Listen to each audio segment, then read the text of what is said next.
Hello everyone, I'm Victor from MonChart.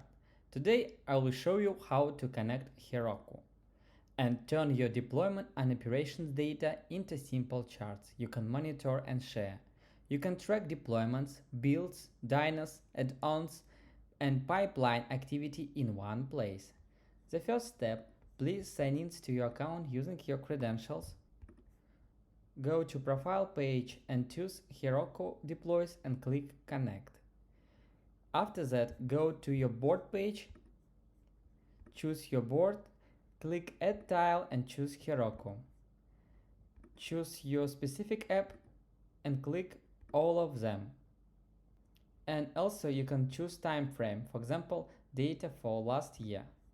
Technically, if you have data, you can track different type of metrics like deploy frequency, deploy success rate, build duration, Dyno Formation, add-on inventory, pipeline promotions. But in my case, I have very small application and that's why I don't have so many charts and data there.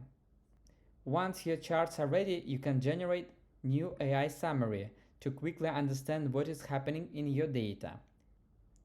You can add on Heroku charts to your MonChart board. Private or public depends on your business case. You can also embed into your website, documentation or internal portal. Heroku Analytics is available with MonChart Premium. You can try it with 7 days free trial.